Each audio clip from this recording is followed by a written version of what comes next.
Bonjour et bienvenue sur ma chaîne ScienceApp. La question souvent posée, comment déterminer graphiquement le coefficient directeur et l'ordonnée à l'origine d'une fonction affine? Deux cas se présentent.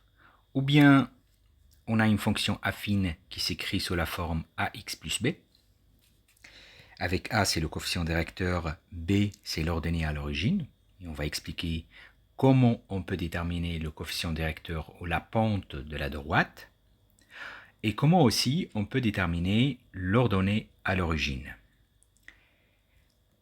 Ou la fonction se présente comme celle-ci, c'est une fonction affine, mais c'est un cas particulier des fonctions affines, c'est une fonction linéaire, c'est-à-dire qu'elle passe par l'origine. Alors elle s'écrit sous la forme f de x est égal à ax. C'est-à-dire, pour une fonction linéaire, le b, l'ordonnée à l'origine, vaut 0. On va commencer par le cas le plus simple, c'est si on a une fonction linéaire où la présentation graphique c'est une droite qui passe par l'origine, comment on peut déterminer le coefficient directeur? Ici, je rappelle que la fonction f de x s'écrit sous la forme ax. Il n'y a pas de b. Pourquoi? Parce que la droite ou la présentation graphique passe par l'origine. Alors la méthode, c'est très simple.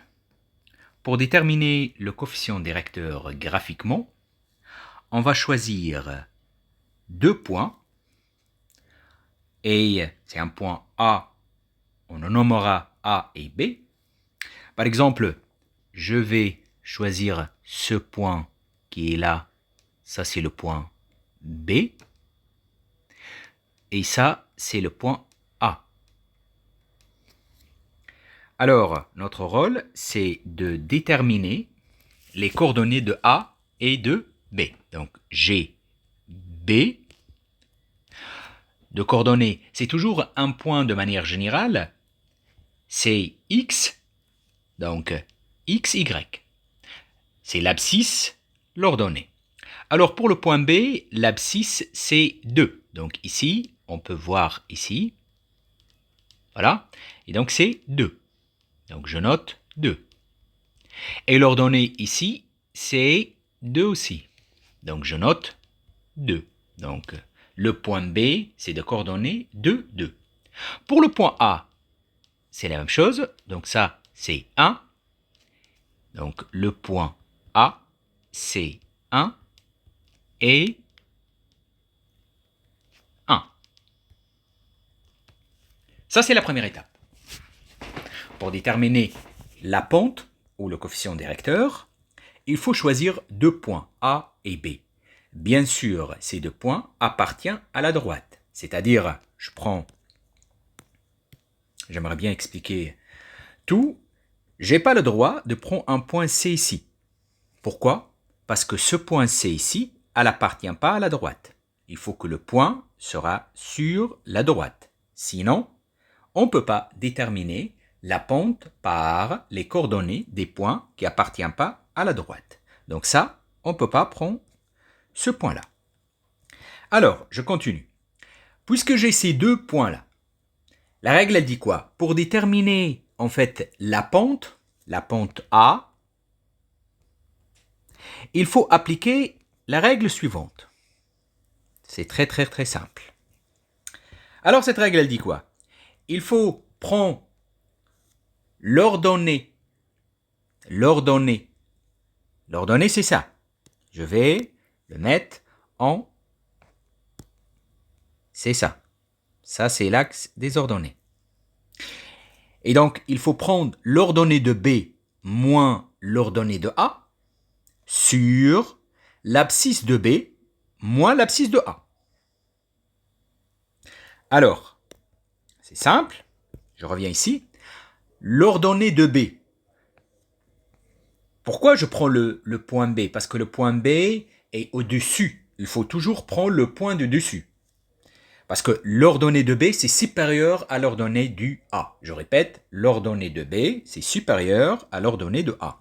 Donc, je prends tout simplement Y, Y, Y, B. Quand je dis YB, ça veut dire quoi, Y? C'est-à-dire l'ordonnée de B, moins l'ordonnée de A, c'est-à-dire l'ordonnée de B, c'est là. J'ai dit que l'axe des ordonnées, ce que j'ai mis en bleu. Et l'axe des abscisses, je veux le mettre, par exemple, c'est juste pour vous, hein, je veux le mettre en jaune. C'est toujours le bleu moins le jaune. Ça, c'est simple. Alors, je reviens sur le calcul. YB moins YA sur quoi? Sur XB moins XA. C'est-à-dire que toujours je prends l'horizontal ou le vertical sur l'horizontal. Le vertical, c'est quoi? C'est l'ordonnée.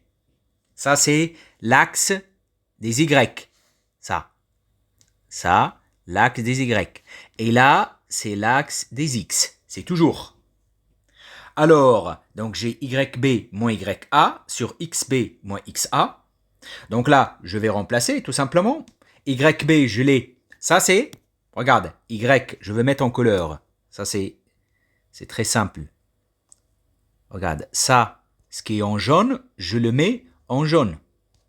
Là. Et ce qui est, ça aussi, c'est en jaune. Voilà. Et je vais changer de couleur. Je vais mettre, par exemple, en vert. Là, c'est les X. Et là, c'est les X. Ça, c'est clair pour vous. Et donc, je reviens sur le calcul. Donc, YB, c'est-à-dire, YB, c'est l'ordonnée du point B. Là, c'est l'ordonnée du point B, c'est combien? C'est 2. Il est déjà marqué, c'est 2. Ce qui est marqué en jaune. Là. Ou peut-être que j'enlève jaune parce que ça peut porter confusion. Donc, je peux mettre ça ici. J'enlève ça. Et je mets ça. C'est les axes des X. Et ça, c'est l'axe des Y. Simple. Donc, ça sera... Donc, je prends celui-là. J'aimerais bien que tout soit clair pour vous. Voilà, ça, c'est les X. Et je mets ça. Ça, c'est... Donc, comme ça, j'aurai pas plusieurs notations. Donc, ça, c'est clair pour vous. Ce qui est jaune, c'est les ordonnées. Et ce qui est vert, c'est X. C'est ce qu'on appelle l'abscisse. Je reviens sur le calcul. Donc, ça sera, donc, YB, là, ça, c'est 2. Donc, je mets 2. Je mets en... Donc, c'est 2 moins 1. Pourquoi 1? Parce que Y, ça c'est, je vais le noter, hein. J'aimerais bien que vous réussissiez le calcul. YB, et ça c'est YA. Voilà. Et ça, donc ça sera XB, et ça sera XA. Là. Donc je peux le mettre de manière très claire. Là, c'est XA. Et donc, ça sera sur combien? Donc, je prends XB, c'est l'abscisse du point B. Ça, c'est le point B. L'abscisse, il est 2. Donc, c'est 2 moins l'abscisse du point A, c'est 1. Et donc, là, c'est 2 moins 1, c'est 1. 1 sur 1 égale à 1. Et donc, je peux conclure que le A égale à 1. C'est-à-dire que je vais juste remplacer le A par 1. Ici, je remplace le A par 1. Et qu'est-ce que j'obtiens? Donc, la fonction f de x que je cherche, qui est là, c'est A, puisque je connais le A, c'est 1, donc ça sera x. Et là, j'aurai la fonction. Donc, j'ai terminé la fonction et j'ai terminé aussi le A. Mais ce qui m'intéresse, moi, c'est le A, parce que dans les exercices ou même dans les devoirs, il vous demande de déterminer A. Donc là, on a terminé A. On ne peut pas déterminer B ici parce que B, il vaut 0. Alors, on va passer au deuxième cas, si on a une fonction affine. Et donc, déjà, pour qu'on se mette d'accord, une fonction affine, elle s'écrit de la manière... vous pouvez regarder sur ma chaîne, j'ai une capsule complète sur les fonctions affines. Donc ici, c'est f de x égale ax plus b. Pourquoi? Parce que c'est une fonction affine, donc f de x est égal à ax plus b. Et là, la première chose qu'il faut faire, c'est déterminer b. C'est quoi b alors? B, c'est l'ordonnée à l'origine. On l'appelle aussi, souvent, c'est l'image de 0. Et donc, il y a deux méthodes. Moi, je vous donne les deux. Après, c'est simple. Ou bien vous regardez toujours l'intersection. L'intersection, c'est-à-dire que où les deux droites se coupent. Ça, le point où deux droites se coupent, ça, c'est le point d'intersection. Alors, vous prenez l'axe des Y, qui est là. Donc là, l'axe des Y, je vais le mettre souvent en jaune. Voilà. Ça, c'est le premier. Donc, je vais mettre ça. Voilà. Donc, j'enlève ça et je mets en jaune. Voilà. Ça, c'est l'axe des Y. L'intersection de l'axe des ordonnées et la courbe. La courbe, c'est quoi? La courbe, ce qui est en bleu. C'est quoi le point d'intersection? On peut le voir, il est là, le point d'intersection. Regardez, il est là, ce point, il est là. Je veux le mettre en rouge, par exemple. Je mets là, le point d'intersection, il est là. Ça, c'est le point d'intersection. Vous voyez? Je vais mettre en rouge. C'est ça, le point d'intersection. C'est ce point qui est rouge, là. Et donc ça, c'est combien? C'est 1. Et donc le B, donc je peux directement graphiquement, je dis que le B égale à 1. Pourquoi le B égale à 1? Parce que l'intersection entre les deux droites, quelles deux droites? La courbe, ce qui est dessiné en bleu, et l'axe des ordonnées, ce que j'ai mis en jaune. Donc l'intersection de ces deux droite, c'est ce point-là, et on peut lire directement. Il ne faut pas lire sur l'axe des abscisses, parce qu'après vous me dites, oui, mais ça c'est 0. Non, il faut lire ce qui est marqué sur l'axe des ordonnées, c'est-à-dire le point 1, et donc le B égale à 1. Ça c'est important. Après, il y a une autre méthode qui est très très simple. Il faut déterminer l'image de 0, c'est-à-dire que vous arrivez là, et vous pouvez lire directement ce point qui est là. Mais moi, la première déjà méthode, c'est très très simple. Vous regardez, vous posez la question, à quel point la courbe coupe, je veux mettre aussi la courbe, je peux le mettre en une autre couleur. Regardez, c'est simple, hein? J'aimerais bien, voilà, ça c'est notre courbe. Je mets là, ça c'est notre courbe, regardez, ça c'est la courbe. Alors cette courbe-là, elle coupe l'axe des Y où? Dans le point 1. Et donc ça, B égale à 1. J'espère que ça, c'est clair pour vous. Voilà. Après, qu'est-ce que je peux faire? C'est déterminer le A.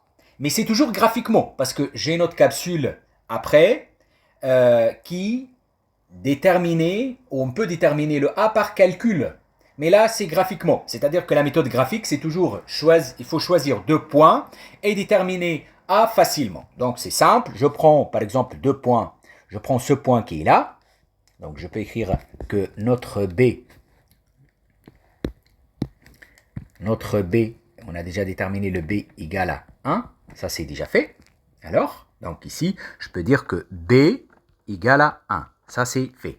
Alors, pour le A, qu'est-ce que je choisis deux points. Donc, le premier point, par exemple, ça, c'est le B. Et je choisis, ça, c'est le A. Et c'est toujours la même chose, hein. Donc, je peux dire que ici, donc, je peux faire ça. Ça, c'est X, A. Ça, c'est Y, A. Et ça, c'est X, B. Et ça, c'est Y, B. Voilà. Et donc, je vais commencer le calcul. Donc, je vais noter déjà, ça c'est YB, pour tout sera clair pour vous. Ça c'est YA, ça c'est XA et ça c'est XB. Alors, on connaît maintenant la formule, c'est simple. Qu'est-ce qu'on va faire? On dit que le A égale à YB moins YA sur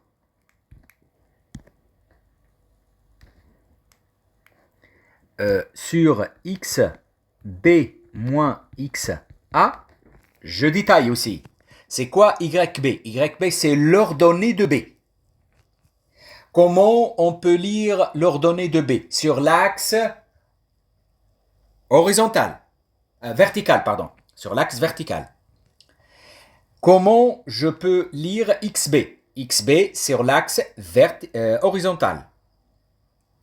L'axe horizontal. C'est-à-dire que ça c'est X et ça c'est Y. Voilà. Donc, ça c'est le A. Et donc, je fais le calcul, tout simplement. Je peux dire que A égale YB. C'est quoi YB? Donc, je prends les points A et B ici. Par exemple, je peux dire que le point, je prends ici, ça sera plus simple. Le point B, c'est de coordonnées et le point A, c'est de coordonnées. Comme ça, tout sera clair pour vous. Alors, le point B. Donc, B, c'est toujours X. C'est combien? C'est 4. Donc, c'est 4. Et pour les Y, c'est 3. OK. Pour le point A, c'est 2. Et ici, c'est 2. Voilà, donc j'ai tout pour déterminer le A. Donc, je peux dire que A égale... Voilà, A égale... Alors, pour le YB. YB, c'est combien YB? C'est 2. Donc, je fais 2. 2 moins YA. YB, c'est 3, pardon. YB, c'est 3. Pas 2. YB, il est là, c'est 3. Et YA, c'est 2. Et XB, c'est 4. Donc, c'est 4 moins XA, c'est 2. Et donc là, 3 moins 2, c'est 1. Et 4 moins 2, c'est 2. Donc, égal à 1,5. Donc, le A égale à 1,5. Et donc, notre A égale à 1,5. Donc, f de x est égal à ax plus b. Donc, je peux simplement dire que f de x égale à quoi? Le a, c'est 1,5, 1,5 x. Et le b, on a trouvé le b égale à 1, plus 1. Et donc, notre fonction, c'est 1,5 x plus 1. Ça, ce qui concerne comment on peut déterminer le coefficient directeur et l'ordonnée à l'origine.